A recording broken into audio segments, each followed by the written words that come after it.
አዬ እንዴት ነህ? እግዚአብሔር ይመስገን ሰላም ነው። አለን ሰላም ነው። ሁሉ ሰላም። ከየት ነው? ከኢትዮጵያ ነው፣ ከአዲስ አበባ ነው። ኦ ደስ ይላል። ኢትዮጵያ ነው ያለኸው? yes of course። ደስ ይላል። ትልቅ ሰው ነህ? አዎ ያው ስታይኝ ትልቅ ሰው መስላለሁ አይደል? ግን ገና ንግግርህ ነው ያልከው። እኔ እድሜን አላልኩም። ኦኬ ለምን 120 አትገባም? እኔ በሱ እንትን የለውም። የእድሜ ትልቅ የለም በነገርህ ላይ። አዎ ለዛ ነው። እና ሁሉ መልካም ነው። ኦርቶዶክስ ነህ? አሁን አይደለሁም። ኦሬዲ ፕሮቴስታንት ነህ? አይደለሁም።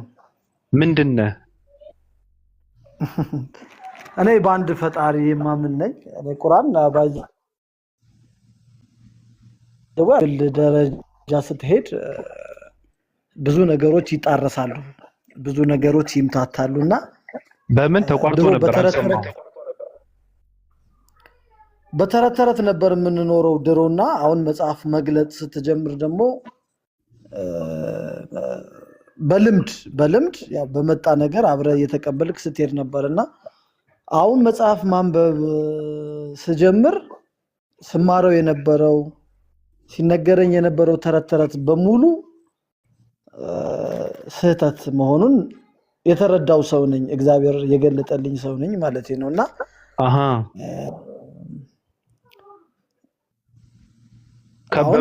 በመጽሐፍ ቅዱስ መሰረት ነው። yes በቃ ሌላ ነገር የለም።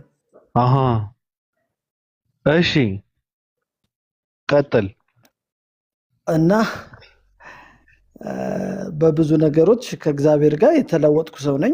ምንም አሁን ሃይማኖት ምናምን በሚትለው መንገድ ባልሄድም በቃ አንድ ፈጣሪ እንዳለ አምናለሁ። በቃ በዛ በፈጣሪ ማመን ብቻ ነው እያረኩ ያለው። መጽሐፉን ከታች ጀምሬ እስከ ላይ ባነበው ምንም ተረት ሆነበት ድብልቅልቅ ያለ። አዎ እንዴ ባይዘወይኔ አባቴ ቄስ ነው።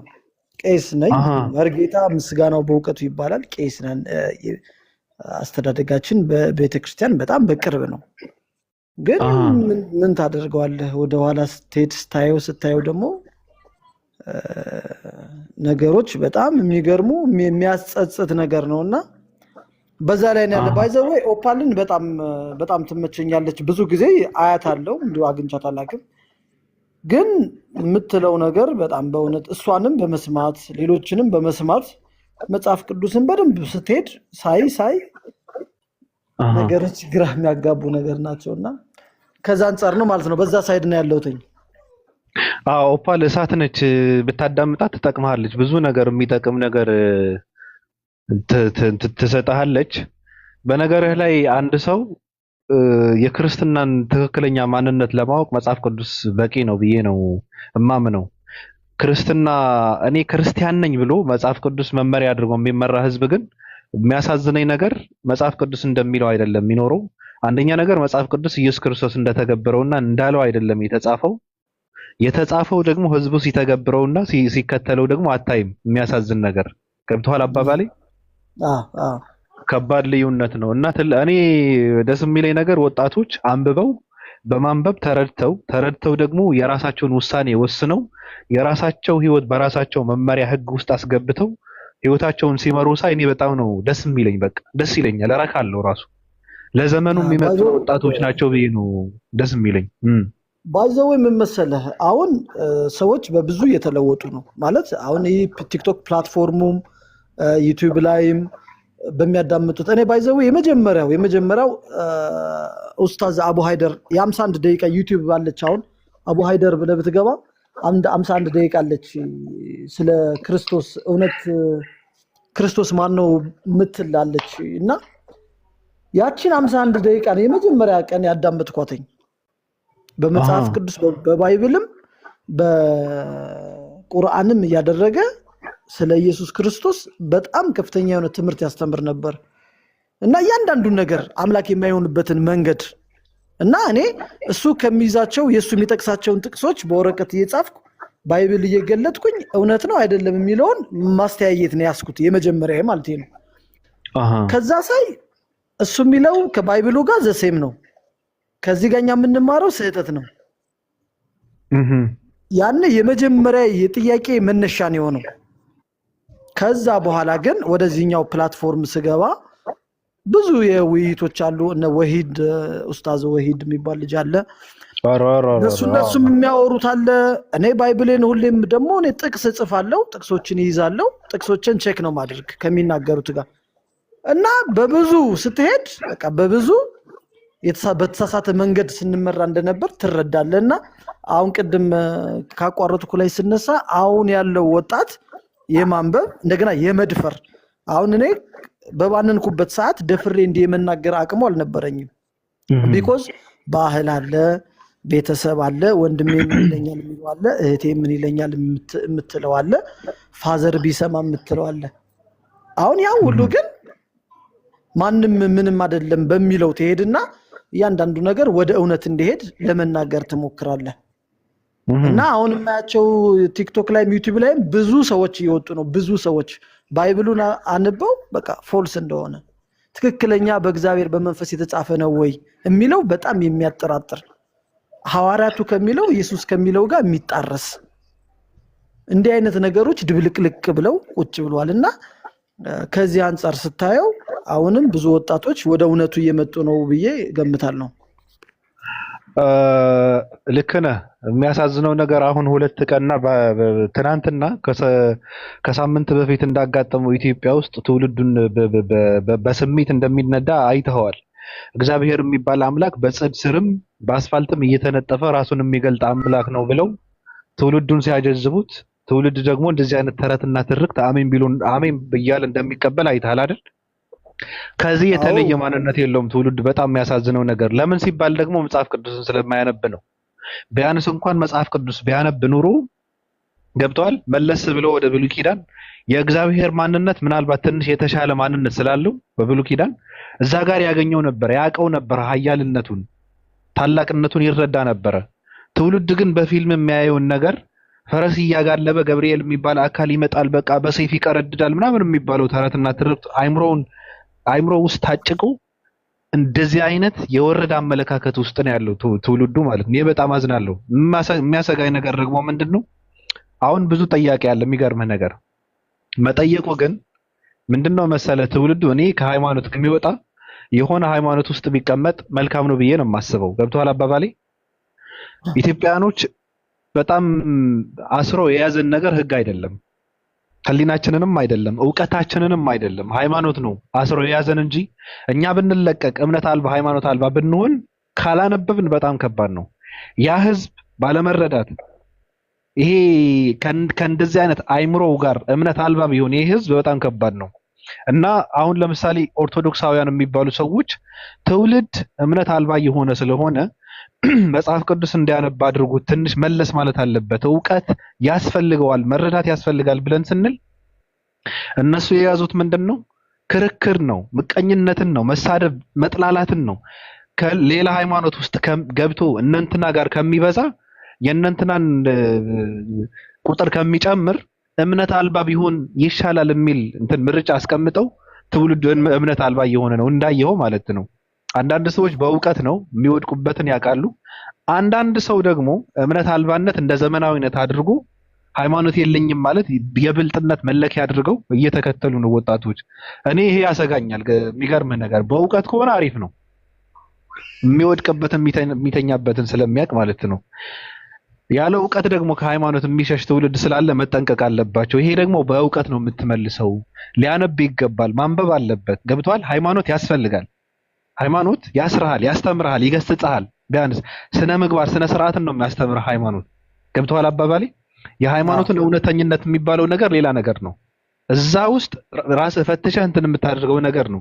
በአጠቃላይ ግን ሃይማኖት ያስፈልጋል። በቃ አስተዳደግን ያስተምርሃል። አበላል፣ አመጋገብ፣ ስነ ስርዓት የሚባል ነገር ያስተምርሃል። ገብቷል አባባሌ?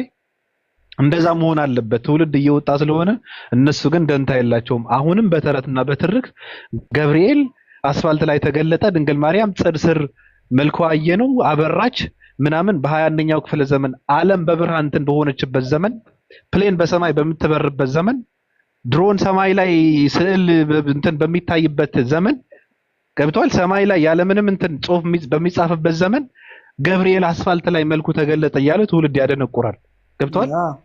እኔ አዝናለሁ እና ጥሩ ደረጃ ላይ ነው ያለው። ተረት ነው ያልኩ ቅድም ይሄ ነው ባይዘው። አሁን እንኳን በቅርብ ኪዳነ ምሕረት ታይች ምናምን ተብሎ እኔ አጋጣሚ ጎንደር ልጅ ነኝ፣ አዲስ አበባ ብኖርም ግን አካባቢውን አውቀዋለሁ። በጣም የውሃ ሀገር ነው ቆላ ድባ የሚባል እና አንድ እስካቫተር አይደለም እንደዛ ቆፍሮ ማለት ነው ትንሽዬ እንኳን በ1 ሜትር እና በ2 ሜትር እንኳን ውሃ የሚፈልቅበት ሀገር ነው አካባቢው ማለት ነው። እና በዚህ ነው እንዳለ ሰው ሲጎርፍ ደግሞ የኛ ህዝብ ሴንሲቲቭ ነው። በተለይ እንደዚህ አይነት ነገር ተገኘ ሲባል በቃ በየቦታው መሄድ ነው። የሆነ ጊዜ አንድ በርሜል ጊዮርጊስ የሚባል ነበር። በቃ እንዲህ ህዝቡ መከራ ሲያይ ምንም ለውጥ የለም። በየቀኑ 3 ሬሳ 4 ሬሳ ነው እየሞተ የሚወጣ ነበር። እግርህን እጅህን ጥፍንግ አድርገው አስረው እዛ ውሃ ይከቱሃል። እዚህ በርሜል ከሚባለው ማለት ነው። የሬሳ መኪና ተዘጋጅቶ ቁጭ ብሎ ከዛ ከበርሜል ባህር ዳር ይሄዳል። የሚገርም ሰው እየሞተ እና እኔ በርሜል ጊዮርጊስ ራኪ አንዴ በእናትሽ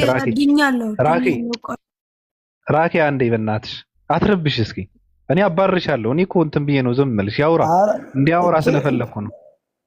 እንትን የምትለው ካለ ማውራት እንችላለን ከልጅቱም ጋር። እኔ በደንብ ግድ የለም ዝም ብላ ነው ጨብሳ ነው። ቀጥል። ግድ የለም መኪና አለ የተዘጋጀ የሬሳ መኪና ቁጭ ብሎ ሬሳ የሚጠብቅ አንድ ሬሳ 30 ሺህ ብር እስከ 35 ሺህ ብር ነው ለባህር ዳር የሚያደርሰው። በምንድን ነው የሚሞተው ያ ሰው? ታስረ ነው የምትገባ። ስትገባ የደከመው ሰው የደከመው ጸበል ሊጠመቅ ሄደው አስረው ያስገቡታልኝ። ትንፋሽ የለም። በምን ትተነፍሳለህ? እንኳን ታስረ ቀርቶ ጤነኛውም ሰው እንኳን ራስክን መከላከል በማችልበት ሁኔታ እንዴት ብለህ ነው? ውሃ እኮ ነው የምትገባበት። ጸበል ነው ጸበል ተብሎ እና በእንደዚህ አይነት ተረት ነው። እኔ እውነት ነው የምልህ። እኔ እግዚአብሔር ነው የምልህ። አንድም ውሸት አላወራም። አሁን ከማወራ ነገር እኔ እዛ ቦታ ባይዘዌ ስራዬም ሾፌር ነኝ እኔ እና በኮንትራትም እንሄዳለን ኖርማልም እንሄዳለን እና እናየዋለን የሚሆነውን ነገር በሙሉ ማለት ነው። በቃ በቀን 3 ሰው 4 ሰው በቃ የለም እና እንደ አይነት ህዝብ እየጎረፈ ባይዘዌ ከውጭም ሁሉ እየሄዱ የሚደርሱ ሰዎች ነበሩ። አሁን ደግሞ በቅርብ ደግሞ ያው እንደምታየው እንደዚህ ነው እየተባለ ህዝብ እየጎረፈ ነው ያለው። ያው ለተወሰነ ጊዜ ቢዝነስ ይሰራል። እንደገና ደግሞ ሌላ ቦታ ደግሞ እንደዚህ ያለ ይባልና ደግሞ እንደዛ ይኬዳልና ይሄ 100% ፎልስ ነው። ጠፍንገው ነው እንትን የሚወረውሩት እያልክ ነው አስረው። አዎ ከዛ ማተንፈሻ ያጣልና ይሞታል። አዎ እንደዛ ነው። አዝናለሁ። እንደዛ ነው። ብዙ ሰው እንደዛ ነው። አሁን ጸበል እየተባለ ትውልዱ ኮላሊቱ ፈንድቶ ስንት ትውልድ እንደሚያልቅ የሚገርም ነገር። ታስሮ አይገባም የሚል ካለ እዚህ የሚያዳምጡም ካለው ገብቶ እኔን ማውራት ይችላል። አይ ልክ ነው። እሱ በሚዲያ በቪዲዮ አለ እኮ ይታያል እኮ። ስለዚህ አንድ ሰው ራሱን መከላከል የሚችልበት መንገድ የለውም። እና ኦርቶዶክስ ጸረ ሰው ናት እያልክ ነው? ያው 100% በለው እንጂ እንግዲህ አይ እንጻፈው እንደዛ ብለን ቀጥል። እስኪ ቀጥል። ባቢ ይቅርታ በመሀላችሁ ገባው ማለት ነው። ወይ እኛ ሰፈር የሄደች ልጅ አለች፣ ደርሳ የሞተች ልጅ አለች አውቃለሁ። ግን እሱ እንዳለው ይሄ ገብተው ምናምን ታስረው ምናምን ሳይሆን የሆነ ወረርሽኝ ገብቶ ነበር። የዛን ሰዓት ላይ በጣም ብዙ ታሞ ነበረ። እንደ ወረርሽኝ ነው ያሉትና ወደ ላይና ወደ ታች በጣም ይላቸው ነበረ እና ከዛ ደግሞ ካሉበት ቦታ ደግሞ ወደ ከተማ ለመሄድ በጣም ሩቅ ነው እና እንደ ወረርሽኝ ሆኖ ገብቶባቸው እንደዛ ነው ብዙ ያለቀው። እኔ በማውቀው እንዴት ወረርሽኝ ይገባል? ጸበል ቦታ ኮሌራ እኮ ነው፣ ኮተት ኮሌራ እኮ ነው የያዛቸው። እንደዛ ነው ያሉት። ማለት የእሷን ነገር ሲጣራ ማለት ነው ገና ወጣት ናት፣ በጣም ወጣት ናት እና እንደዚህ ጉዞ ምናምን ኖሮ ነው ሄደችው። ከዛ የተወሰነ ጊዜ ተጠምቂ ምናምን ጣብላ ነው ሄዳችሁና መጀመሪያ ስትሄድ ምንም ነገር የለም፣ ግን ከሆነ ታይም በኋላ ወረርሽኝ ምናምን ገባ ምናምን ብሎ ነበር ወሬውን ያናፈሱት። አላውቅም ምክንያቱም ይኸውልሽ ይሄ የበርሜል ገብርኤሉ ጊዮርጊስ የጊዮርጊሱ እንደነገርኩሽ ኮሬላ ምንድን ነው አተት ኮሬላ ኮሮላ ያልያዛቸውን ጠይቂኝ ጌታን። በቃ ባክቴሪያ የተባለ እንዳለ ወደ ላይ ወደ ታች እያላቸው ማለት ነው። ምክንያቱም ከጸበሉ ከፍ ብለሽ ሽንት ቤታቸው ነው። ከላይ ሆነው በቃ ይቀዝናሉ፣ ይሸናሉ። ዝናብ መልሶ ወደ ታች ያስገባሉ ወደ ጸበሉ። ከዛ ጸበል ብለው እራሱን ይጠጡታል። ገባህ? ግን ቪዲዮን አይተሸዋል። ጸበሉን እንዴት ለመሰለህ የሚሉት እንደዚህ የሆነ በርሜል ጊዮርጊስ ነው የሚሉት እና ከስር ነው ይፈልቃል። በአንድ ሰዓት ልዩነት ነው ወደ ላይ የሚወጣው እና ዙሪያውን ትታሰርና በሰንሰለት ከዛ የባሪያ ንግድ ነው እንጂ የሚመስለው እኮ የድህነት ቦታ አይመስልም። እግራቸው እጃቸው እና በሰንሰለት ፈረሱ ከነ ፈረሱ ነው ምስሉ። ጸበሉ ምስል ራሱ የፈረሱ ምልክት ነው የሚሉት። ኧረ ፈረሱ ልክ ራሱ ጸበሉ ሳር ሲወጣ ከበላ የጣን ስንት ዓመቱ ነው? የኔ ፍቅር ዝም በያቸው። እንደ ታሪካቸው አያልቅም በእውነት እንጂ የፈውስ ቦታ ላይ ካለብሽ። ቆይማ ፀጉሬን ቅቤ እየተቀባው ስለሆነ አንገቴ ተጣመመ እኮ እንዴት ላውራ? ቆይ የወሬ ሱሴ ጥያቄ ያላችሁ ኦርቶዶክሳውያን ካላችሁ ገብታችሁ መጠየቅ ትችላላችሁ በትህትና፣ ስድብ የሌለው ማለት ነው። ቀጥይ። ጸበሉ ሲነካሽ ራሱ ወደ ሲኦል ይወስድሻል፣ የሰራሽውን ኃጢአት ያሳይሻል ምናምን ይላል። አሁን የት ነው ያለነው? በእርግጥ አልሄድኩበትም ሲወራ። ሲጀመር ሴት ነበሩና ነው ከየት ወጥተው ነው የምትሄድ? ጸበሉ ልክ ሲነካሽ ትሰወራለሽ ወደ ሲኦል። አዎ ሲኦል ወስዶ ይሄ እኮ ከቤት ወደ እዚህ ቤት ምድር እኮ ላይ ነው ማለት የሰራሽውን ኃጢአት ምናምን ያሳይሻል ጸበሉ። ከቤት። እሺ በስሬዲ ነው።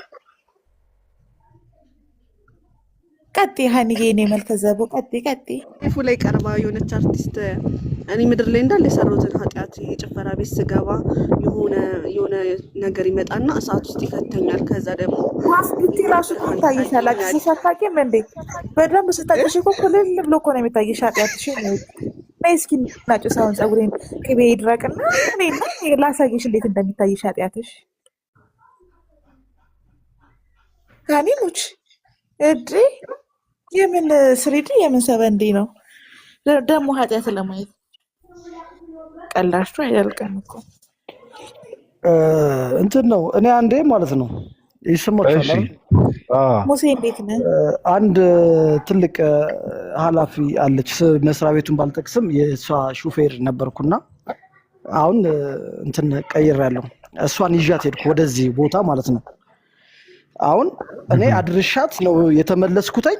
በአንድ ሳምንት ውስጥ መልኳ ኮምፕሊትሊ ተቀይሮ አብሯት ባለቤቷ ሄዶ ነበርና በቃ ይህች ሴትዮ ለካ በጣም በታች ቅድም እንዳለችው ሸርተቴው በጣም ማት አለ እና ይደወልልኛል። በቃ ና ለ2 ሳምንት ነበር ሊጠመቁ የፈለጉ። በቃ ሴትዮቱ በጣም ልውጥውጥ ስትል ና ይለኛል እና ሄድኩ።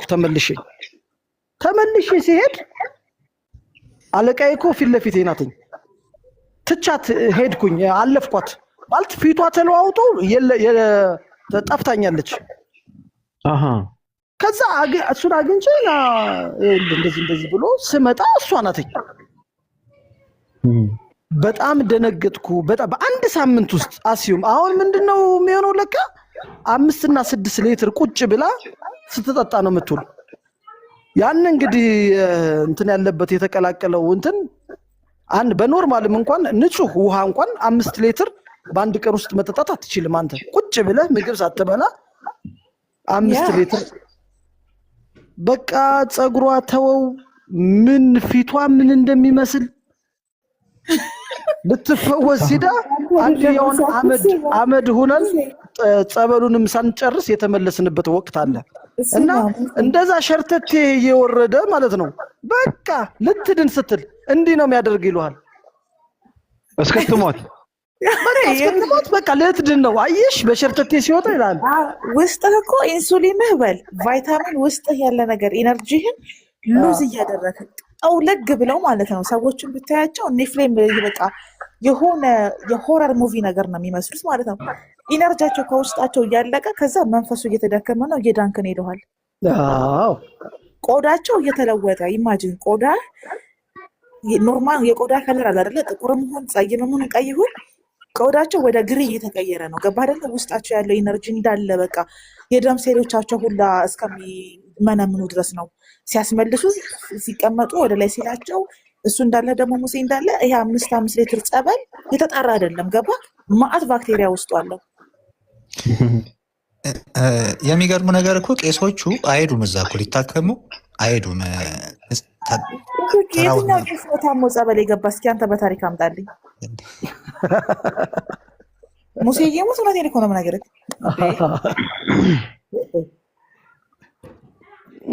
ትክክል ነሽ።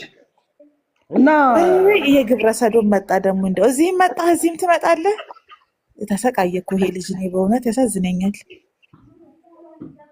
ይሄ አይስዌር የሚባል ልጅ በቃ እኔ ያለሁበት ሁሉ አለ ያፈቅረኛል። የሚገርምህ ግን እኔ ግብረ ሰዶም ስለሆን አልፈልገውም።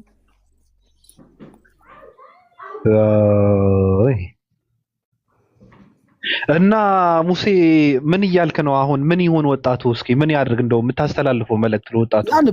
ያንብ መጽሐፍ ቅዱስ ያንብብ ነው። እኔ ኦሎይስ በቃ እንዲያነብ ነው በምገባበት ቦታም ሁሉ።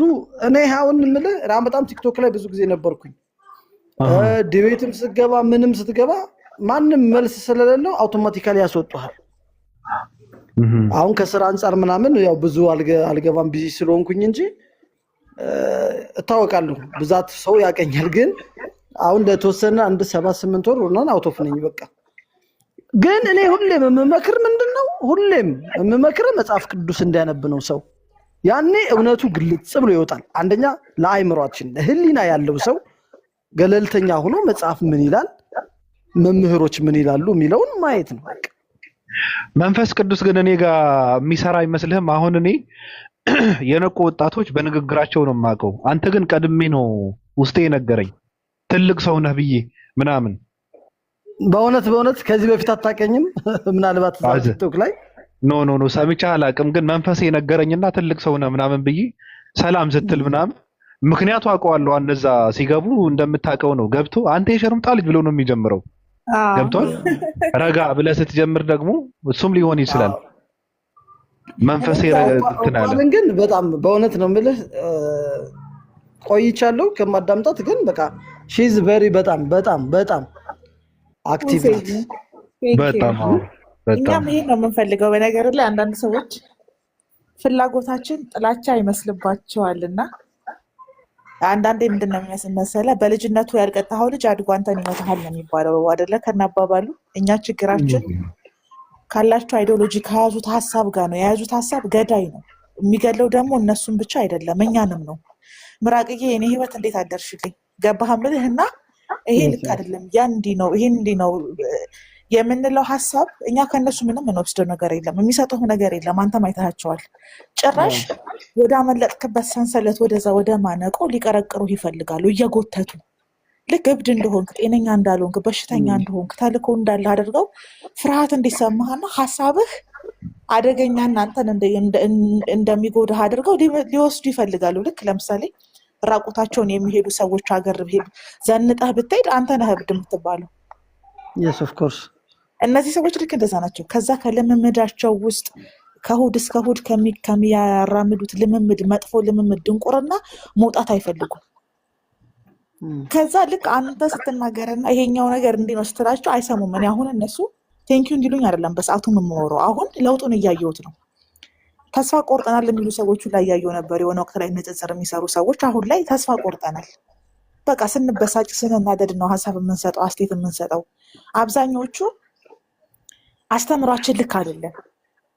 ቤተክርስቲያኗ የሞተች ቤተክርስቲያን ተብላ ስትሰደብ እንኳን መከላከል አልቻሉ። ኢቨን እዚህ ድረስ ደርሰዋል ማለት ነው። የሞተች ቤተክርስቲያን ናት። ኦርቶዶክሶች ማለት የሞቱ ናቸው፣ ወራዶች ናቸው። ቤተክርስቲያኗ ተረት ላይ የተመሰረተችው።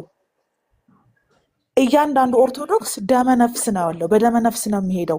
ደመ ነፍሶች ናቸው። ኢማጂን ይሄ ደመ ነፍስ ማለት ምን አይነት ትርጉም እንደሆነ ተቀልክ። የዳንን ነን ብለው ኑ በብርሃኑ ተመላለሱ እያሉ የሚመጻደቁ ሰዎችን እንዲህ እያለ የሚጠራቸው የራሳቸው መምህር ነው። ሶ ደብቀው ሊያቆዩት አልቻሉም። ሙሴ ገብተዋል እያልኩ ያለሁት አላዋቂነታቸውንና ጥቅም አልባነቱን ያ ሸክምና በቃ ህመም ኃጢአት የሆነውን ነገር ደብቀው ማቆየት አልቻሉም። አሁን እየተጋፈጡት ነው። ከዛ እኔ ምን አሰብኩኝ፣ ኦኬ እንደዚህ መጋፈጥ ከጀመሩ እኛ መድረኩን ብንለቅላቸው ሞር የተሻለ ነው የሚል ሀሳብ ላይ ደርሻለሁ። ግን አናቆምም። ንግግራችንን ስለማይወዱት ሀሳባችንን የቀየር ነው እንጂ እውነታችንን አልቀየርንም፣ አንቀይርም። ለምን? ትውልዱ መዳን አለበት። እስራት ላይ ነው ያለው። እኔ ከምን ድነናል ብለው እንደሚያወራ አይገባኝም ሙሴ። አሁንም እኮ እስራት ላይ ነው ያሉት እኮ። አሁንም እኮ ኃጢአት ሄደው ከትናንት ወዲያ ምን አይነት ቪዲዮ እንዳየሁ ታውቃለህ? የሆነ ድንጋይ ክብ ሰርተው መድኃኔዓለም ነው እንዳትረግጡት።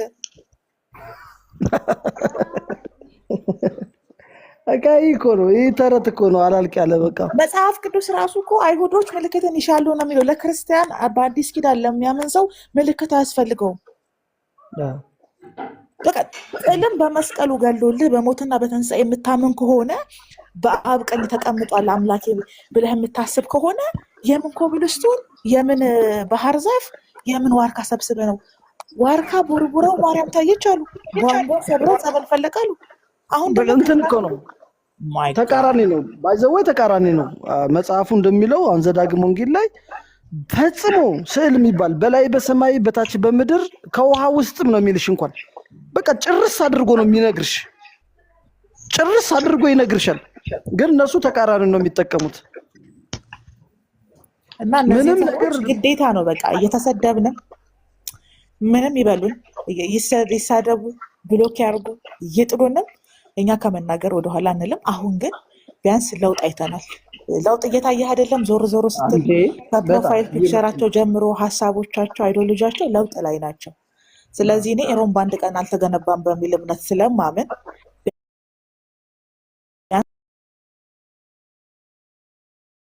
ያረገኝን ያርገኝ ብለው እኮ ብንጸድቅም ባንጸድቅም እንኳን ኦርቶዶክስ ሆነን የሚል መፈክር እዛው እስከ መምጣት ደርሰው እንዴት ነው እንደዚህ የሚሉት ብዬ ስጠይቅ እኔ እንደውም አይ ፕሮቴስታንቶች አትጸድቁም ስለሚሏቸው ባንጸድቅም እንኳን ከኦርቶዶክስ አንወጣም ማለት ፈልገው ነው። ማዘወይ ፕሮቴስታንት ደሴም ነው ምንም የተለየ ያንን የተናገሩት ምናምን አሉ። ከጃ ይሻል ዶማ ነው ነገርየው። አብ ወልድ በአብ ወልድ በመንፈስ ቅዱስ እናምናለን እኮ ብለው እነሱ ዴይ ቱ ዴይ ኢየሱስን ነው ሲያመልኩ የሚኖሩ። ቢያንስ አብ ወልድ መንፈስ ቅዱስ በአንድ አምላክ እናምናለን ብለው ነው የሚያስቡት። እንኳን ፕሮቴስታንትም ቢሆን ግን በየቸርች ቻናልን ብትከፍቺ በየቸርቹም እንኳን ብትሄጂ ስለ ኢየሱስ ብቻ ነው። አብና መንፈስ ቅዱስ ይቃወማቸዋል አይቃወማቸውም። ያው እንግዲህ ኢየሱስ ቢሰብክ ጥሩ ነበር። እሱ ፓንትን እያስወለቀ ነው ስራው። እሱ ተው ግድ የለም ፓንት ማስወለቅ ነው ስራቸው። እና ይሄ ነው እኮ ታዲያ ምን ቢዝነስ ነው መሸቀያ ነው። አሁን እኔ ምን እንደማስብ ታውቃለህ? ልክ የሚጠይቁትን እነዚህ ጠያቂዎቹን ትውልዶች ሞክ ማድረግ ይፈልጋሉ፣ መስደብ። አሁን እኔ ታነች ማርያምን ምን ሲሉ አሰማሁ? አንቺ እውነተኛ ክርስቲያን ካልተሳሳትኩ እሷ ትሁን ኤልሻዳይን ይሁን አላውቅምና ጥያቄ አላት። ጥያቄውን ጠየቀችና እሷ ሙስሊም ናት። ሲጀመርም ኦርቶዶክስ ለመሆኗ ምን ማረጋገጫ አለ? ጥያቄ ነው የጠየቀችው። ጥያቄው መጽሐፍ ቅዱሳዊ ነው እና ጥያቄዋን ለማቃለል ለጥያቄዋ ክብደት ላለመስጠት መጀመሪያ የሚያደርጉት ሳይኮ ጥቃት ነው።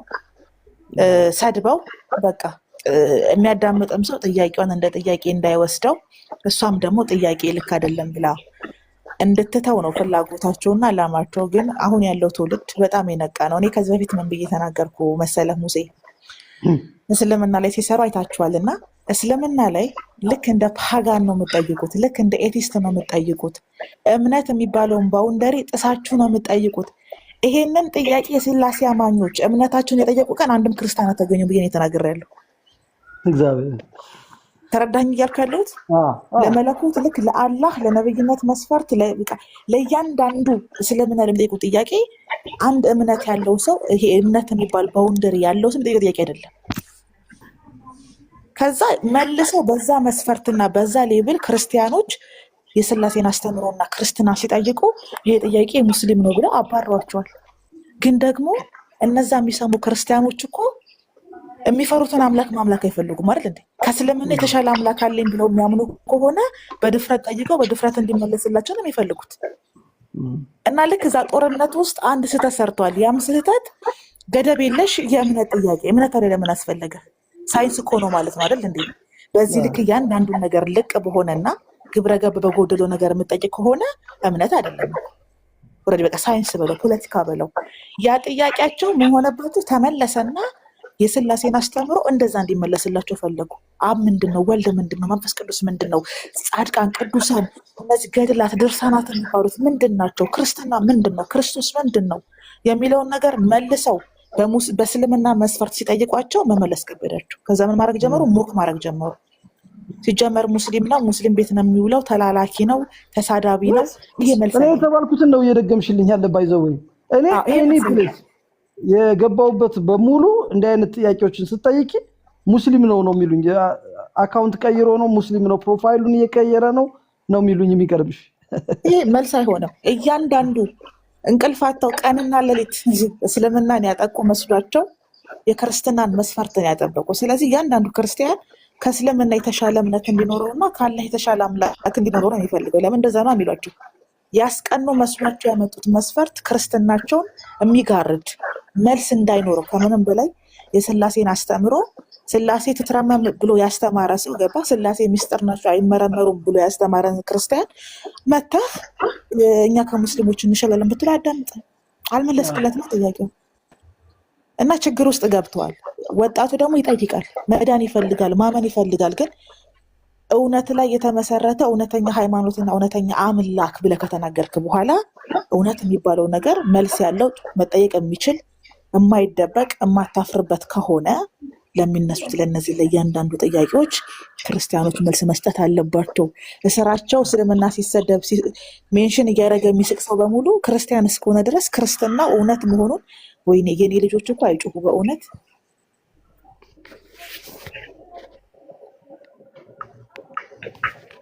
አለው እያየሁ ነው። ሚዩት አላደረኩም።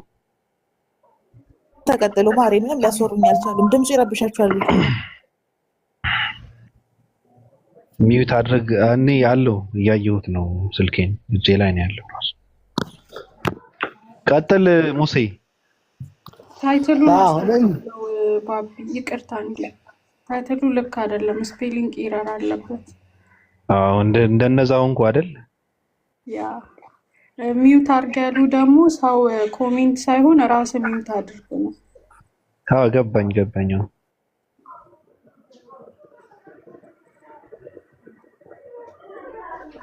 እና ሙሴዬ አንተ በጣም ጥሩ ጊዜን ያሳለፍከው፣ ጥሩ ነው ያደረግከው። የገዛ መምህሮቻቸው ቤተክርስቲያኗ እንደሞተች በይፋ መግለጫ ሰጥተዋል። ቤተክርስቲያናቸው ተረት ላይ እንደተመሰረተችም ተናግረዋል።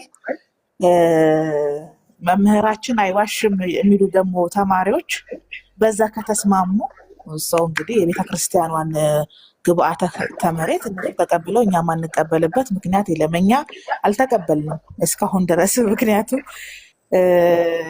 ቤተክርስቲያን ንጽሕት ናት፣ ብጽዕት ናት፣ እውነት ናት ነው የሚባለው እኛ እስከምናውቀው። እና ቤተክርስቲያንን የመሰረታት ክርስቶስ በደሙ ነው ይላሉ። መሰረቷም ጉልላቷም ክርስቶስ ነው የሚባልላት ያቺ ቤተክርስቲያን።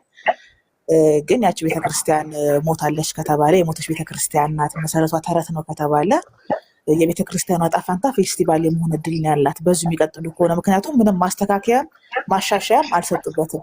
ገብተዋል እያልኩ ያለሁት ሰው ተስማምተዋል ማለት ነው። ሊቃውንት መምህራን የሚባሉት ነገር ዲያቆናት የሚባሉት ማህበራዊ ሚዲያ ላይ ያሉ ሰዎች በሙሉ በዚህ ሀሳብ ተስማምተዋል ማለት ነው።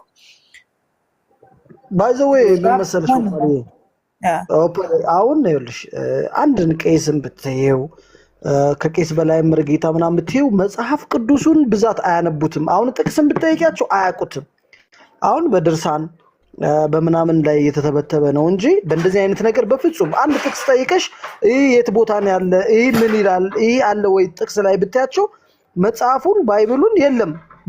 ቤተክርስቲያኗ ባይዘው በባይብል አትመራም። በባይብል ብትመራማ ኢየሱስ ክርስቶስ መጽሐፉ እንዳስቀመጠው የእግዚአብሔር አብ መልእክተኛ ነው እንጂ አምላክ ሊሆን አይችልም አይልም። መጽሐፉ በሙሉ ከታች እስከ ላይ ከብሉይ ኪዳን እስከ አዲስ ኪዳን ያለውን ስታነቢ ኢየሱስ ክርስቶስ የእግዚአብሔር መልእክተኛ እንደሆነ ነብይ እንደሆነ ነው መጽሐፉ የሚያስረዳሽ። እነሱ ያን ተከትለው ቢሄዱ መጽሐፉን ተከትለው ቢሄዱ አሁን አንቺ የምትይው ነገር አያደርጉም። ግን ፍጹም ከመጽሐፉ ቅዱስ ውጪ የሆነ ነገር ነው። ቅዳሴ ብትይ ምን ብትይ ቁርባን ብትይ ኤቭሪ ነገር ብትይ ከመጽሐፍ ቅዱስ ውጭ ያው በዘልምድ በተረት ተረት በባህል የመጣ ነው። አንድን የሚያውቅ ኦርቶዶክስ ነኝ ብሎ የሚከራከርሽን እኮ ስለ መጽሐፍ ቅዱስ ጠይቂው መሰረቱ መጽሐፍ ቅዱስ ካልሆነ አንድ ቤተክርስቲያን ዜሮ ነው። በፕሮቴስታንቱም ብትሄጂ ኦርቶዶክስ ላይም ብትመጪ ቤዛቸው መጽሐፍ ቅዱስ አይደለም። ለምሳሌ ፕሮቴስታንት በጣም በመጽሐፍ ቅዱስ ነን ይላሉ፣ ግን መጽሐፍ ቅዱስ የት ቦታ ላይ እንደሆነ አንድን ሰው ይዘው እነሱ ጌታን ሲቀበል እንደፈለገ የሚያደርጉት እጁን አንስተው ንስሐ የሚያስገቡት የየትኛው የመጽሐፍ ቅዱስ ጥቅስ እንደሆነ የለም። ዘይቱን የሚሸጡት ቸርች ላይ ልብስ የሚሸጡት ይህን ያክል ሚሊዮን ብር ገባል የሚሉት በየትኛው ባይብል የተጻፈ እንደሆነ አያውቁትም። እና በዛኛውን ብትሄጂ በዚህኛውን ብትሄጂ ከባይብል ውጪ የሆነ ዶክትሪን ያላቸው ሁሉም 100% ነው የምነግርሽ። በዚህ በፕሮቴስታንቱም በኦርቶዶክሱም በጣም አዋቂ ያልሻቸው የኦርቶዶክስ ሰዎችም መጽሐፍ ቅዱስን በሙሉ አያውቁትም። በጣም አዋቂ የምትዩ ፓስተር የምትዩ እዚህ ፕሮቴስታንት ላይ ያለም ደግሞ ለራሳቸው የገቢ ማስገኛ የሚፈልጓትን የመጽሐፍ ቅዱስ ጥቅስ ይዛሉ እንጂ ባይብል ምን ይላል ኢየሱስ ክርስቶስ ምን አስተምሯል ወይም ሐዋራቶች ምን አስተምሯል የሚሉትን የሚከተል የለምና ከመጽሐፍ ቅዱስ ውጭ ነው ሁሉም ዶክትሪን። ለዛ ነው የሚያበጣብጠው፣ ለዛ ነው ባህሉም የመጣው። ሄደሽ ድንጋይ ትቀበያለሽ፣ ታስረሽ ትወረወሪያለሽ። የትም ቦታ የት ላይ ነው ባይብል ላይ እንደዚህ የሚል ያለ? እና ከዚህ አንፃር ስታየው ብዙ የሚያስጠይቁ ጥያቄዎች አሉ። ጥያቄ ስትጠይቂ ደግሞ ያው እቺ የተለመደች አለች፣ ብሎክ ትደረጊያለሽ፣ ወደ አውት ኦፍ ያደርጉሻል፣ ወይ ሙስሊም ነው ይሉሻል። እስቲ ይህ ልጅ የጠየቀው ነገር እውነት ነው ወይ ስትይ ደግሞ ለአንተ አይገባህም ሚስጥር አለው ትያለሽ። ለሱ የሚገባው ለኔ የማይገባኝ አንድ አይነት ፍጥረት ሆነን አንድ አይነት ጭንቅላት ተሰጥቶና ለሱ የማይገባው ለኔ የሚገባኝ ለሱ የማይገባው እንዴት እንደሆነ ደግሞ ይቸግርሻልና ቅድም አንስተሽ ነበር ሚስጥር ነው ስላሴን ስትጠይቂ ሚስጥር ነው ለአንተ አይገባህም ይልሻል። እነሱ የገባቸው ለኔ የማይገባኝ ምንድነው? እና ምንም ሚስጥር የሚባል የመጽሐፍ ቅዱስ ቃል የለም። ያው ደጋግመሽ አንቺ በብዙ ዲቤትማ እሰማሻለሁ ስላሴ የሚባልም የመጽሐፍ ቅዱስ ነገር እንደሌለ ታውቂዋለሽ፣ ህዝቡም ያውቃል። እንዲህ ብለሽ ስትጠይቂ ግና ያው የተለመደ መልስ ነው ያለና ከዛ አንፃር ነው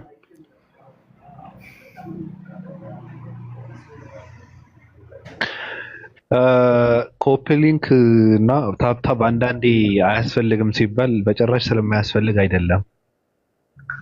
አድርጉ ለማለት ነው። ከቻላችሁ የቻላችሁ ሰዎች አድርጉ።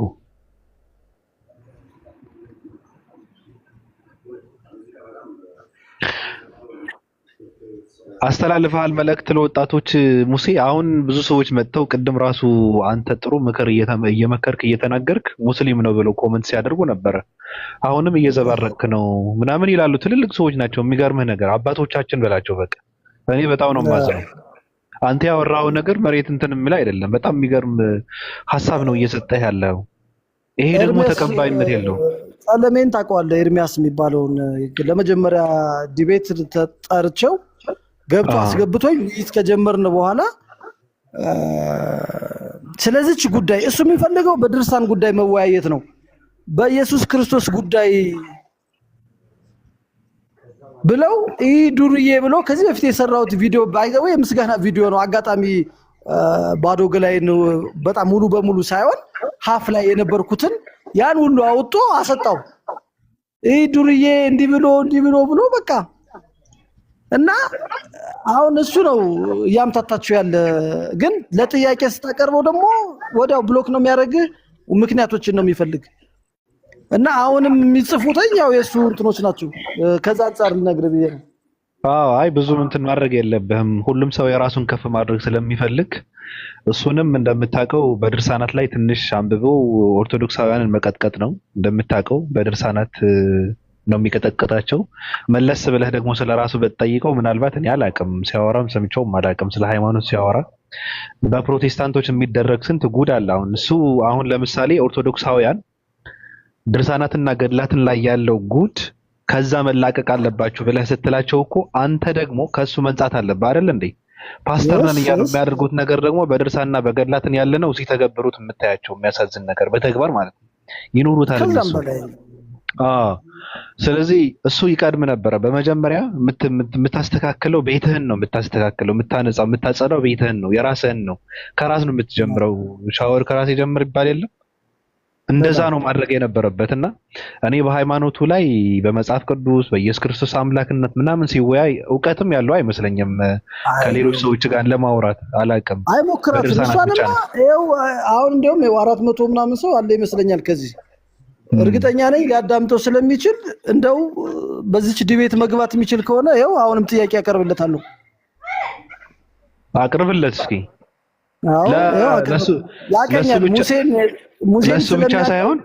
ለሱ ብቻ ሳይሆን ሌሎችም ተጨማሪ ሰዎች ከፈለክ ጥሪ አድርግ። እንግዲህ ያው እኔ እድሉን ላመቻችልህ። ሪከርድ አድርጋችሁ አድርሱላቸው። ኦርቶዶክሳውያንንም ነው። ቀጥል። በኢየሱስ ክርስቶስ አምላክነት ጉዳይ ማንም ሰው መወያየት ያለበት በንጹህ ዲሲፕሊን። አም ሃፒ ኤኒ ቤት ከማንኛውም ቤት ማድረግ እንችላለን። ስርዓት ያለው በአግባብ ማወቅ የሚፈልግ ያወቀውን ሊያሳውቀኝ የሚፈልግ ያወቅኩትን ላሳውቀው የሚፈልግ ያልገባው ሰው ካለ በኢየሱስ ክርስቶስ ጉዳይ ወንድም ኤርሚያስንም ጨምሮ ለውይይት እኔ በጣም ዝግጁ ነኝ። በጣም በተደጋጋሚ ተልኮበታል። በጣም ትላልቅ ሰዎች ልከውበታል። አይፈልግም። በኢየሱስ ጉዳይ መከራከር እሱ አይፈልግም። እሱ ድርሳን ነው የሚፈልግ። ግን አሁንም እድሉን ካገኘ እኔ በጣም ደስተኛ ነኝ። አዎ እንደዛ ብለህ ጥሪ ስታቀርብ ግን የቱ ጋር ቆመህ ነው አንተ እንደዛ የምትለው ብሎ የሚል ጥያቄ ይመጣልና ግልጽ አድርግላቸው ብዬ ነው። ባይብሉን ይዤ ነዋ። እኔ ባይብሉን ይዤ እቆማለሁ። ባይብሉን ይዤ እሱም አሁን የሚመጻደቅበት በባይብሉ ነው። ገብቷል አይደለ? ፍጹም ግን ተቃራኒ የሆነ ስራ ነው እየሰሩ ያሉ። ስለዚህ እሱ በሚያምንበት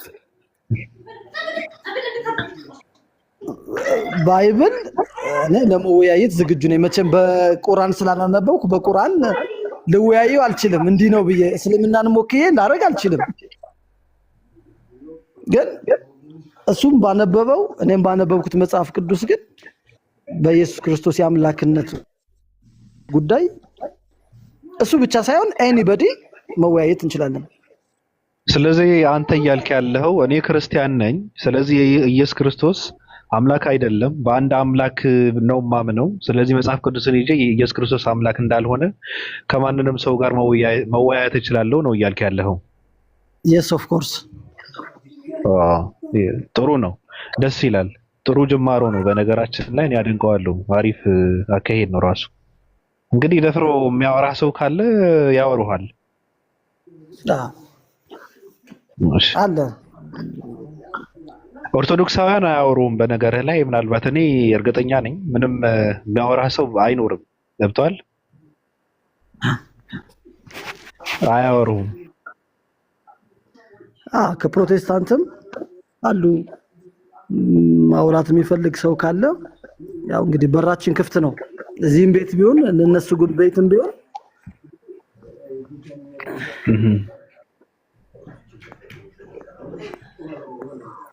ነይስክ ሲ ማን ነው ብራያ ማለት ሰው ካለ ነይና ንገሪን ማን እንደሆነ። እሺ ጥሩ ነው። ሌላ የምትለን ነገር ምን አለ ቅዱስ ሙሴ? ይሄን ባቢዬ በጣም ብዙ ሰዓት አውርቻለሁ። ታንኪዩ ወንድሜ። ኦፓሊየንም በጣም ነው ማመሰግናት። አለው እመጣለሁ፣ ስትከፍቱ ብቅ እላለሁ። ሙሴ ያለን እንዳትጠፋ። መጪውን ትውልድማ ነፃ ነው የምናወጣው ከዚህ የልምምድ ባርነት። ብዙ ሰው ነፃ አስወጥተሻል፣ እርግጠኛ ነኝ። በጣም በጣም ብዙ ናቸው። እኛ ይቀጥላል። በጣም ነው ማመሰግን። ያው ድራይቭ ላረግ ስለሆነ ሙሴ ቤቱ ቤትህ ነው፣ እንዳትጠፋ። አትጥፋ። አልጠፋም። እሺ ታንክ ዩ ቬሪ ማች። ታንክ ዩ። እሺ እኔ ዘመኑ እየተቀየረ እንደሆነ ነው የተረዳሁት። በቃ ትልቅ አሁን እንደውም ዛሬ በጥሩ እንቅልፍ ነው የምተኛው። በእውነት እንደዚህ አይነት ትውልድ ካለማ በቃ ደስ ብሎኛል። አሁን ራሱ ጭራሽ መጽሐፍ ቅዱስን ይዤ አንድ አምላክ ነው የማምነው ማንንም ሰው ጋር መወያየት እችላለሁ የሚል ከተጀመረ በቃ ይሄ ትልቅ ነገር ነው። ይሄ ትልቅ ነገር ነው። በቃ መጽሐፍ ቅዱስን በትክክል የሚረዱ ሰዎች መጥተዋል ማለት ነው። እንዴ ባቢሳ እነ ምስራቅ ቀጠና የህዝብ ቅምጦች እኮ ማታ 3 ሰዓት ገብተው 7 ሰዓት ስለሚወጡ ተጽዕኖ የፈጠሩና የዘሩት የበቀለ ይመስላቸዋል። የእኛ ዘር እኮ ነው የበቀለው። ምክንያቱም በሪሰርች ነው የምንሰራው። ትቀልዳለህ እንዴ? ወጣቶች ቲኔጀሮች በስርዓት ቪዲዮ እየሰሩ ሃይማኖት ገዳይ ነው። ክርስትና ከምንም በላይ አሁን የያዝነው የኛ ቪዲዮች ልክልሃለሁ። ወጣቶች እኛ የያዝነው ከቤተሰባችን የወረስነው የኦርቶዶክስ ክርስቲያን አስተምሮ ደግሞ ልማድ ነው። በእውቀት መቃኘት አለበት። ደንበኛችን ራሴት የሚቀርቡ የቤቴ ጩኸት አላንስ ብሎኝ፣ ይሄ ደግሞ ከጎረቤት ምን ነው ጌታ ሆይ አይሆንም። ውይ ጆሮ የተጣመመ አልችልም እኮ እኔ ጩኸት። አይዞን እና ቪዲዮዎች ቲክቶክ ላይ ዞር ዞር ብላ ቪዲዮዎች በየኮሜንቱ ገብተህ በቃ እኔ ብያለሁ፣ እነዚህ ሰዎች ሰዓታቸውን ነው ሸፋን ማስጠት የሚፈልጉት። ምንድን ነው የሚያደርጉት? ላይቫቸውን ይከፍታሉ። ፍሬሽ የሆኑ ንጽጽር እውቀት የሌላቸው የቃላት ፖለቲካ ሲሰራባቸው የማያውቁ በቅንነት እምነት ያላቸው ሙስሊሞች ቤታቸው ድርድር ያደርጋሉ።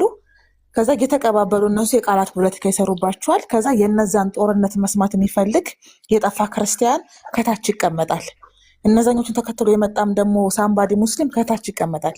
ከዛ ወጥተው ይተኛሉ እና ታሪክ የሰሩ ነው የሚመስላቸው። ከዛ አንድ ቀን ጠዋት ብድግ ሲልልህ ከ750 ሺህ ኮሜንት 400 ሺህ ወላሂ ነብዬ ላይ ተወዳለሁ የሚል ክርስቲያን ነው። ካይን ያለጣውት ነብይዬ እኔ ኦርቶዶክስ ነኝ፣ ነብዩ መሐመድ ይመቸኛል። ማርያምን ነብዩ መሐመድ አይደለም አበሻ ጎግል ራሱ መደበቅ አይችልም እኮ ነው የምልህ ስለሳቸው ስብዕና። ትክክል።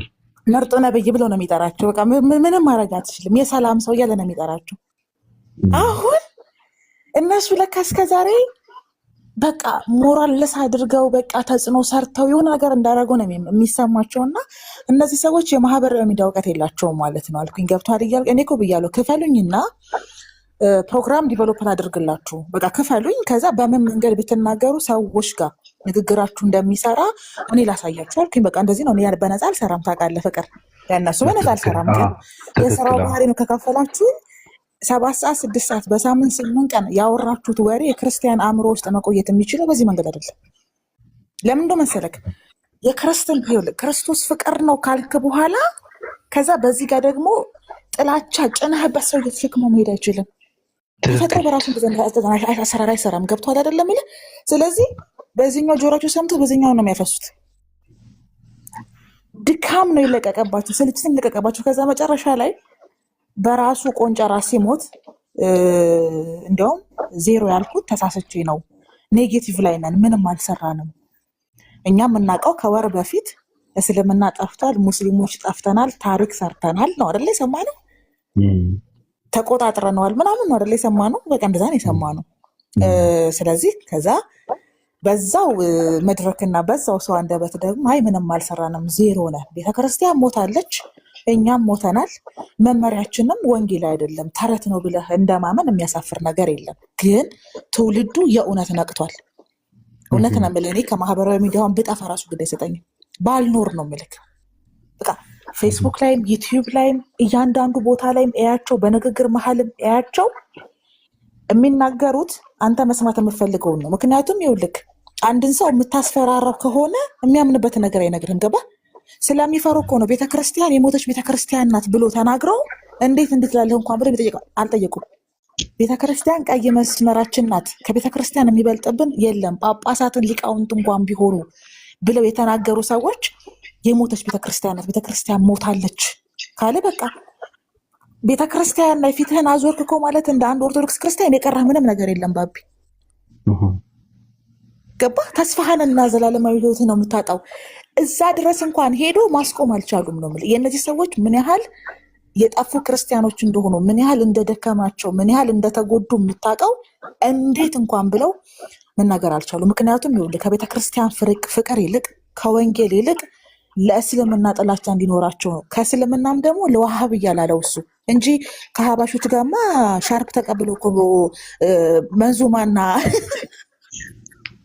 ነሺዳ ሲያወርዱ ነው የሚሄዱት። ምክንያቱም የምርን እኮ በነግርህ ከእስልምናም ራሱ ዋሃብያ ነው ዋሃብያ አይደለህም ብለው አይ እኔ ሱኒ ነኝ ሰለፊ ነኝ ካልካቸው በቃ አንተ ፍሬንዳቸው ያገባሉ ይወልዳሉ ከአንተ ጋር። ከዚህ የተሻለ እኮ ምንም የሰራው ስራ የለም። ገብቷል? ምንም እኮ የሰሩላቸው ስራ የለም። ስለዚህ ትውልዱ ነቅቷል። ነባር ሙስሊሞች ናቸው፣ አይዋሹም፣ እነሱ ደግ ናቸው፣ አይገሉንም ብሎ ራሱን ያስተማራቸው። ስለዚህ እነዚህ ነባር ሙስሊም ከሚሏቸው ጋር ገባ ከኤርታሌ እሳት ጭረን ከአባይ ውሃ ቀድተን ቂጣ ጋግረን በቴምር በልተናል ብሎ ያስተማራቸው እሱ ነው። ስለዚህ ነብያቸው ናቸው። ትክክል። ከነሱ ቤት ሾርባ ከዛ ቤትኛው ቤት ምስር አምጥተው ነው የሚበሉት።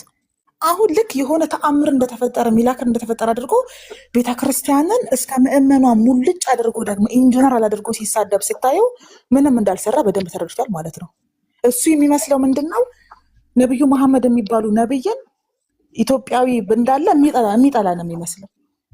አሁን ደግሞ ረመዳን ሲመጣ ይብስበታል ሰውየው። የሚጾሙ ኦርቶዶክሳውያን ይኖራሉ። የሚጾሙ እንትናቸውን ለብሰው ወንዶቹ ጀለቢያቸውን ለብሰው ሴቶቹ ሾርባ ምናምን ነገር እንትን እያደረጉ ሙስሊሞቹ ጋር መስቀላቸውን ዱቅ አድርገው ረጃጅም የሙስሊም የሴት ልብስ ለብሰውልህ እንኳን አደረሳችሁ ጾሙ የሰላም የፍቅር ይሁን ይላል።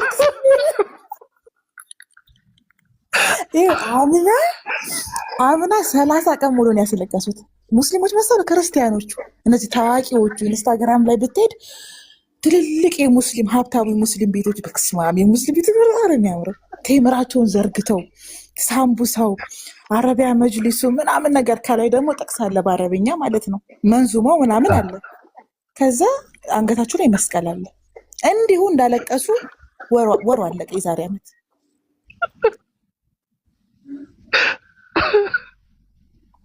ስለዚህ ምንም የሰሩት ነገር የለም እውነት ለመናገር እና ጥላቻ እንዲቀላል ነገር አይደለም። ገባ? ጥላቻ ይሄ ይኸውልህ በምንድን ነው የሚመስላቸው መሰለህ? እነሱም እኮ አይጠሉም። ራሱ እኮ ነብዩንም እስልምናንም እኮ የሚጠላ ሰው አይደለም፣ እንጀራ ሆኖበት ነው። ምክንያቱም ከ3 ዓመት በፊት የነበረውን ቪዲዮ ብታዩ የሙስሊም ሴቶች ይመቸኛል፣ ነብዩ ይመቹኛል፣ በጣም አውቀኝ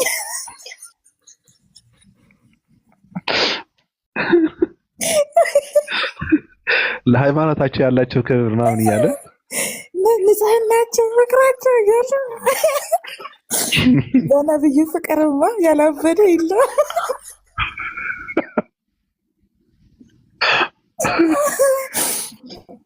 እና በጣም አዝናለሁ። እና እኔ በጣም ደስ ከሚለኝ ፕራውድ ከመሆኑባቸው አንዱ በቃ ማህበራዊ ሚዲያ ላይ ዩቲዩብ ላይ ቲክቶክ፣ ኢንስታግራም፣ ፌስቡክ ታውቃለህ፣ እኔ ቁጭ ብዬ በስርዓት ነው ዳታ ላይ የማየው ማለት ነው። እና ለውጦች ታያለክ፣ ወራቶች አመታቶች ሲያልፉ ለውጦች ታያለክ። እየጠየቁ ነው፣ ግን ጥያቄያቸውን እንኳን ይዘው እንዳይወጡ ያስፈራሯቸዋል። ማስፈራሪያ 2 አይነት ነው። የሳምና ወርቅ ወደ ማስፈራሪያ ነው። የመጀመሪያው በቃ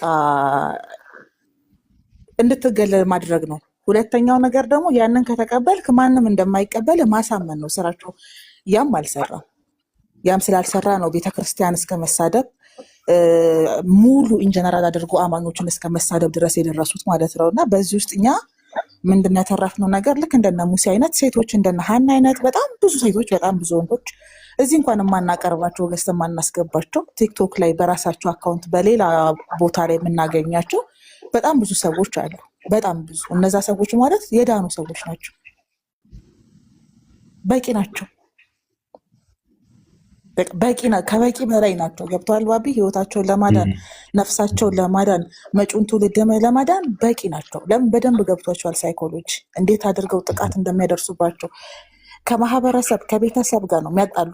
ከጓደኛ ያጣሉህና ኔትወርክን እንዳለ ያዛቡብህና ያሰብከው ሀሳብ አደገኛ እንደሆነ የትም እንደማያደርስ እንድታምን ነው የሚያደርጉ እንጂ ክርስትና እውነት እንደሆነ አያስተምሩ። ከምንም በላይ ደግሞ የስላሴን አስተምሮ አያብራሩ።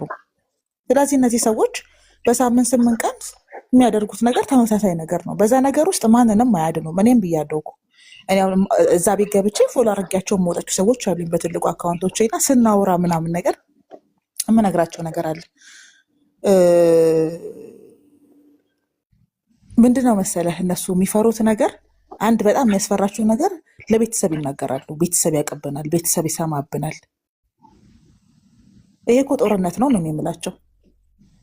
ጦርነት ላይ ድህነት የሚባል ነገር የለም። መዳን የምትፈልጉ ከሆነ ዘላለማዊ ሕይወትን የምትፈልጉ ከሆነ መጀመሪያ መማርና ማወቅ አለባችሁ ነው ጥያቄያችን።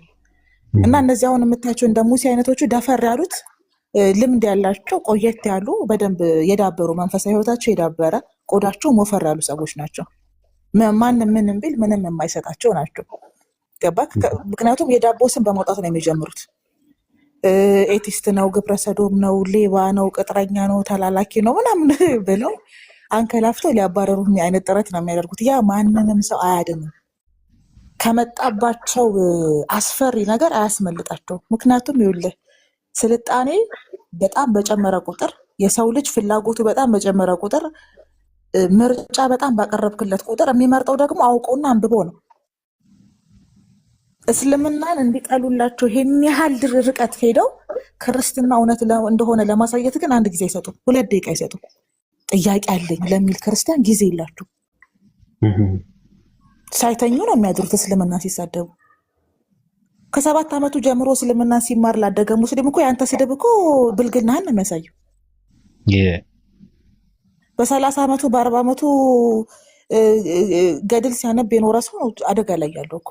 ስለዚህ ጥያቄ ያለኝ ሲል ኦርቶዶክስ ሆነ ጥያቄያቸው ራሱ የቤተ ክርስቲያን 7ቱ ሚስጥራትን ንገረኝ፣ 5ቱ አዕማደ ሚስጥራትን ንገረኝ፣ የክርስትና ስምህን ንገረኝ።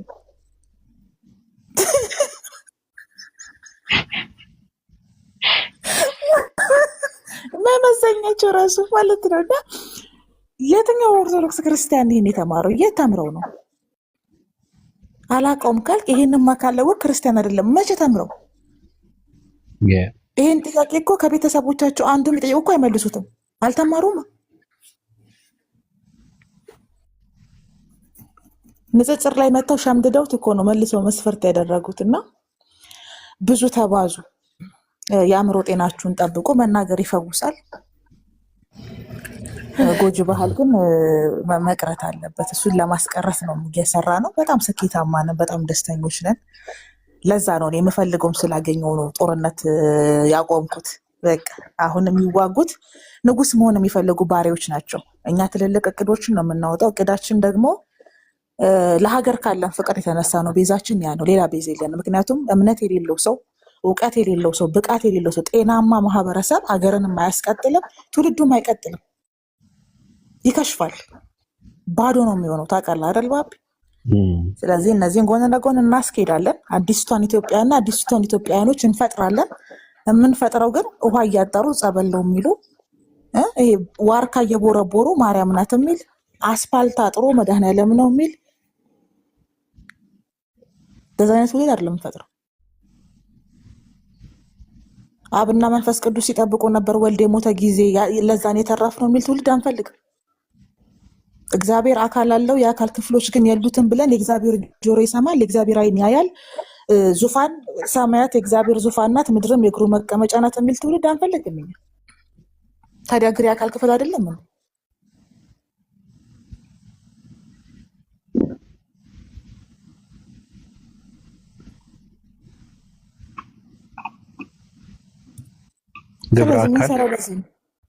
ግብረ አካል አለ፣ አካል አለ፣ ያይሃል፣ አታየውም። አካል ውስጥ ነው፣ አካሉ ከውስጥ ውጭ ነው። የማይታይ አምላክ ነው የምታመልኩት ብለው እንትን የሚያደርጉን ነገርስ እግዚአብሔር አንድም እንኳ ያየው የለም የሚለው መጽሐፍ ቅዱስ ጥቅስ ተሸክመ ገበገበዳው የእናንተ አምላክ እኮ አይዳሰስም፣ አይታይ፣ ማንንም ያላየው አምላክ ነው ብለው እንትን ሲሉስ እንዴት ነው?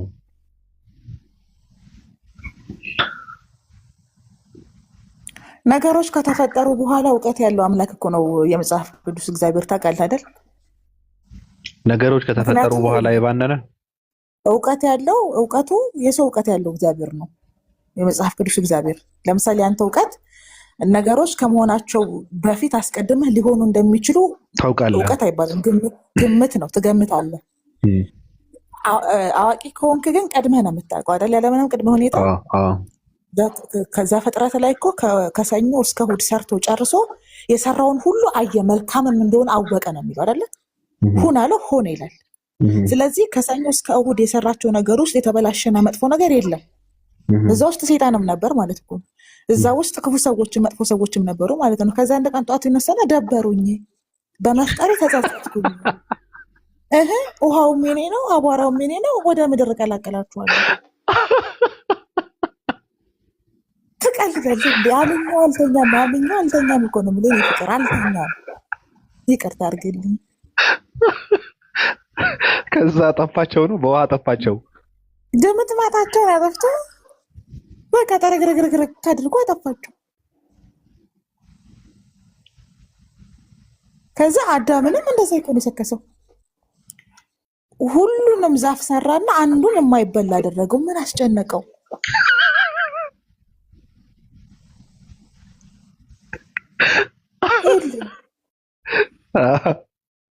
ሁሉም ታሪክ ያመጣጥ አለው።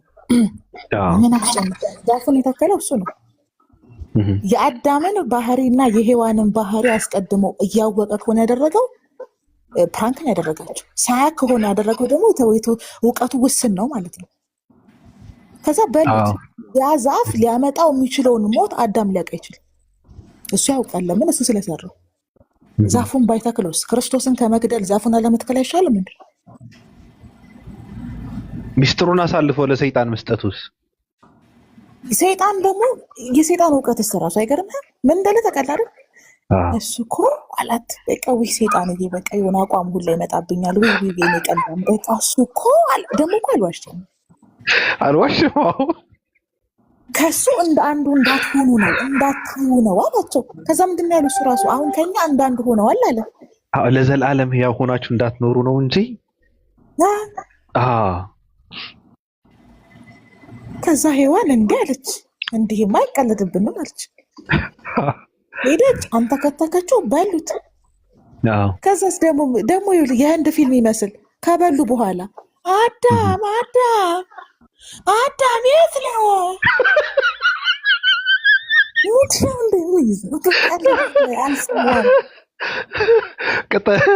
ቅጠል ገለም አድርጎ ተደብቀዋል አዳም ከበሉ በኋላ ማለት ነው። የት ነው ቁርጥ የህንድ ፊልም። ከዛ አዳም እንደዛ ብለው እንትን ሲሉ ድምፁን ሲመላለስ ሰማው ይላል። የእግዚአብሔርን ድምፅ በገነት ሲመላለስ ኢቭን የት እንዳሉ ራሱ አያውቅም ነበረ። ከዛ እዚህ ላይ ብሎት ነው የት እንዳለ ራሱ የነገረው። ከዛ ለዘላለም ቅጠሏ በልተው ለዘላለም ሕያው ሆነው እንዳይኖሩ ብለው ደግሞ ወረወራቸው ደግሞ። ከዛስ ደግሞ ሌሎቹን እንዳይበላ ደግሞ በሚገለባበጥ ሰይፍ አስጠበቅ ያለውስ ሰይፉ ፋንታውን የሞት ያኮ ትክክለኛ ነገር አይደለም።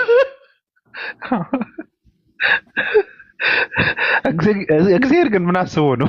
አሁን ሰይፍ አስፈላጊ ነው? ብረት አስፈላጊ ነው? መኮርመት አይችልም? ዝም ብሎ በእንትን እንዲህ መጋረድ አይችልም? እንደ መለኮት አይደል እንዴ? በእንትን ብቻ ማለት ነው። እዛ ጋር አይን መሸፈን አይችልም? ፍላጎት መንጠቅ አይችልም? ምኞት መንጠቅ አይችልም? አዳም እኮ እግዚአብሔር በሙዝና በብርቱካን ሲያታግለው እንደቆየ ያወቀው እኮ የሔዋንን ጡት ሲያይ ነው። አራን ተስቀርብን ልትሆነ ያለ በቃ ለምንድን ነው እግዚአብሔር ሰውን በመፍጠሩ ተጸጸተ በልቡ ማዘነ ያለው? ምን ስላደረግን ነው? አያውቅም። ከዚህ በፊት ሰዎቹ ምን ሊያደርጉ እንደሚችሉ ስራችን አይቶ ነው ካየ በኋላ እኮ ነው የተጸጸተው። ይህን እኮ ነው ቅድመ እውቀት የለውም የምልህ እኮ ለዚህ እኮ ነው። አንተ አንድ ጀበና በቀይ አፈር ብትሰራ የጀበናው ስርዓት ጆሮ መያዣ ነው። ከዛ ደግሞ ቡናውን የሚቀዳው ነው። ከላይ ያለው ቡና ማስገቢያ ነው። ከታች ውሃውን የሚይዝልህ ነው አይደለ? የሙቀት መጠኑን የምትመጥንበት ደግሞ ወፈር አድርገህ ታደርቀውና ጭቃውን ትመርጣለህ አይደለ? ከዛ ጀበና ይሆናል። ከዛ በፊት ጀበናው ልክ ሲደርቅ ታሟሸዋለህ። ለምን? የጀበናው ጣዕም ቡና ይቀይራል። ከዛ ልክ ለቡና ሲደርስ ስታፈላው ቡና የሚቀዳ ጀበና ነው የሚሆንልህ። በቃ ከዛ ውስጥ እንጀራ የሚጋግር አይሆንም ያጀበና ተቀይሮ፣ መኪና አይሆንም ያጀበና ተቀይሮ። ገባ? ሸክላ ሰሪው ሸክላውን ራሱ ጭቃ አንስቶ ከሰራው በኋላ ሸክላው የሚያደርገውን ነገር አያውቅም። ስልክ አንተ ካደረግክ በኋላ አንተ ከዘሞት ከአንተ ከሰረክ አንተ ኃጢአትን ከሰራህ በኋላ ከሆነ ስለ አንተ እውቀት ልታደርግ የምችለው ነገር የሚያውቀው የእውቀቱ ስንነት አለበት።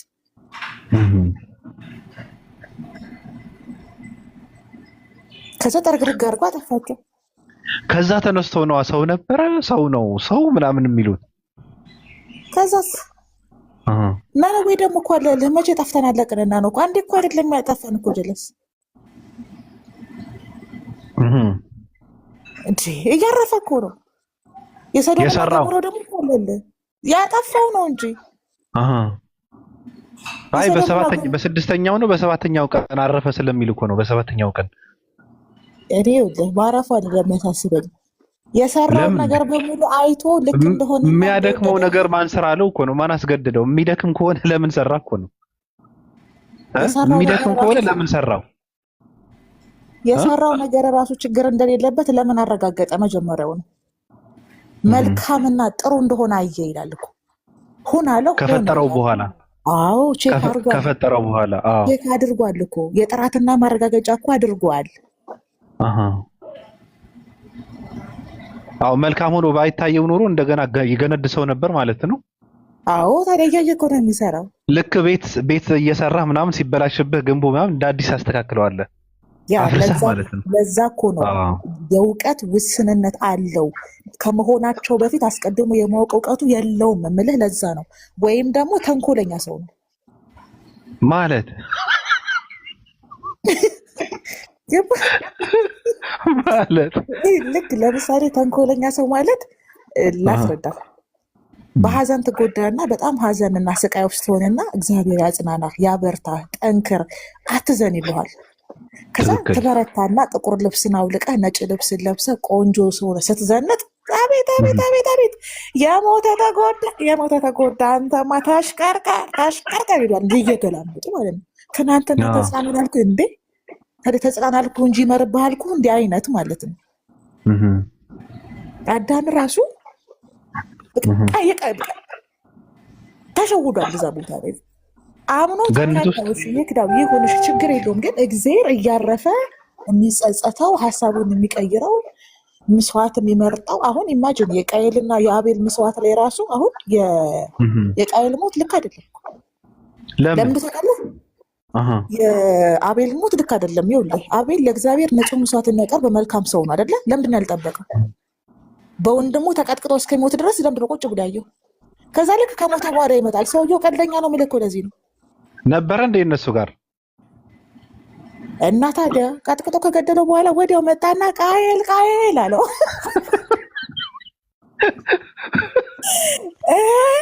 አይ እግዚአብሔር ጉድሽ ተመቸኝ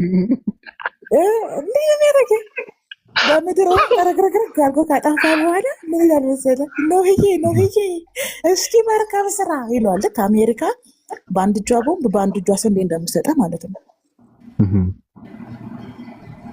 አቤል በጣም ደግና መልካም ሰው ነው፣ መልካም ነው። ለዛም ነው ከመስዋዕቶች ቆንጆን ጠቦት መርጦ መስዋዕት ያቀረበለት። ቃየል ደበረው። በቃ ይሄ ደግሞ እንደው ግብር ሰብሳቢ እንደው እድሜ ልኩን እኔ ከመስከረም እስከ ህዳር ለፍቼ ምናምን ብሎ እያኩተመተመ በቃ እንክርዳድ ያለበትን መስዋዕት ወስዶ ሰጠው። ከዛ ለወደደው መስዋዕቱን ፊቱን አዞረበት ይላል። ታውቃለህ? የገብስ ዳቦ አይበላ ምን ቸገረው? ምንስ ቢሆን እሱ እኮ ያገዳደላቸው መስዋዕቱ ላይ ፊቱን ስላዞረበት ቃየል በአቤል ቀናና ና ወደ እረኝነት እንሂድ አለው። ሄደ። ቀጥቅጦ በድንጋይ ገደለው። ለምንድን ነው ያላዳነው? አቤል እኮ ኃጢአት የለበትም። ለእግዚአብሔር ንጹህ መስዋዕት ከማቅረብ ውጭ እኮ ኃጢአት አልሰራም፣ ግን ሊያድነው አልቻለም። እህተ ማርያም እኮ በለው ሰውየው። ከዛ ልክ ቀጥቅጦ ነፍሱ ከወጣች በኋላ ጠራው። ምን ብሎ? ቃየል ደንበኛ የወንድ ፊልም እኮ ነው። ወንድም አቤል ካለ ይለዋል። ልክ እንደ እንትና ማለት ነው። ማነው ኢትዮጵያ ውስጥ አንድ ፓስተር አልነበረም ሙት አነሳለሁ ብሎ በላይ ምናምን ያለው እንደዛ ነው። ከዛ ከኋላዋ ስልክ አድርጋ የተነሳችው ሴትዮ ኋላ ኪሷ ላይ ስልክ አድርጋ ሳምሰንግ ስልክ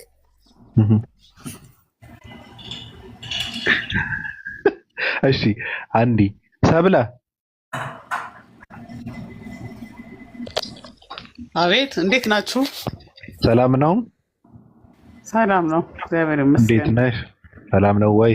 ደህና ደህና ነኝ፣ እግዚአብሔር ይመስገን። ኮመንት ጽፈሽ ነበረ? አዎ፣ በእርግጥ ቅርብ ጊዜ ነው እየሰማችሁ የነበረው።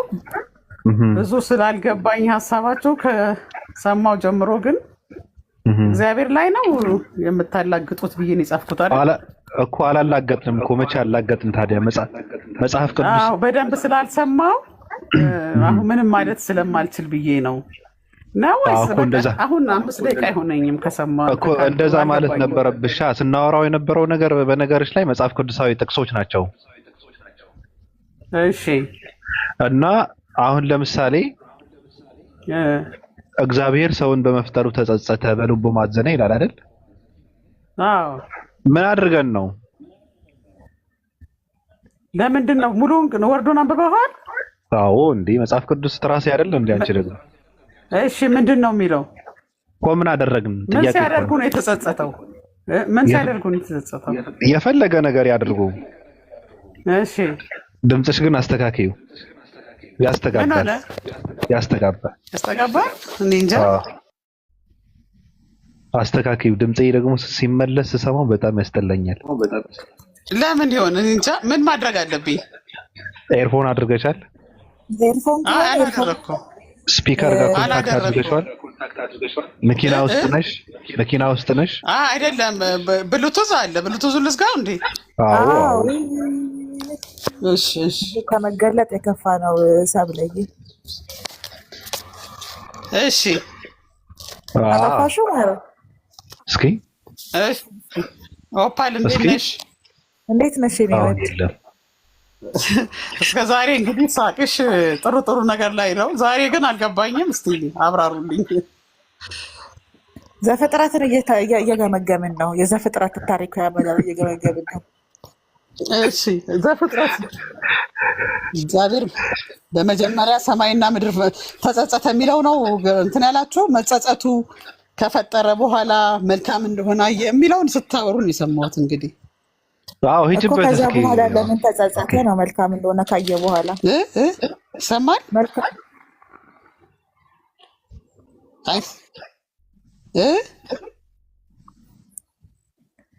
ከዛ በኋላ መልካም እንደሆነ አየ። መልካም እንደሆነ ካየ በኋላ ለምን ተጸጸተ ነው ጥያቄያችን።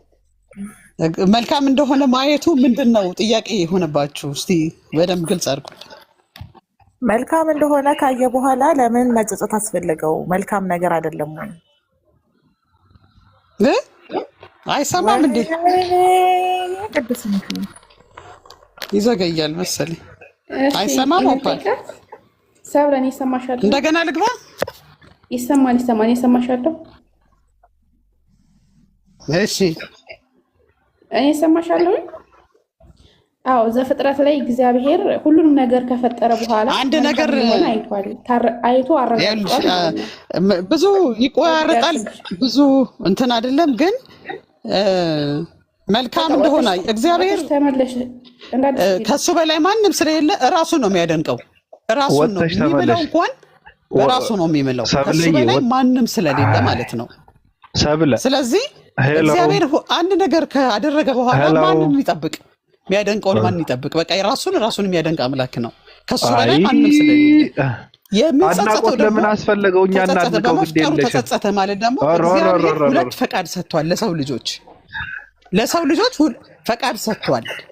ፈቃድ ሰጥቶ ሰው ጨለማን ቢመርጥ ብርሃንን ቢመርጥ ለሰው ፈቃድ ስለ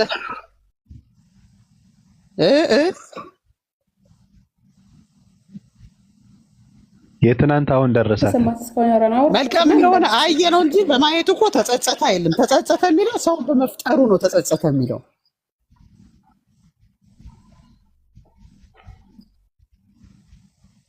እኮ የመቆራረጥ ነገር አለ ወይም ዘግይቶ ነው የሚደርሰው፣ አላውቅም። ዝም በል በቃ ከድምታችን ጋር ታወራ ትመልስልን ወይ ባቢ።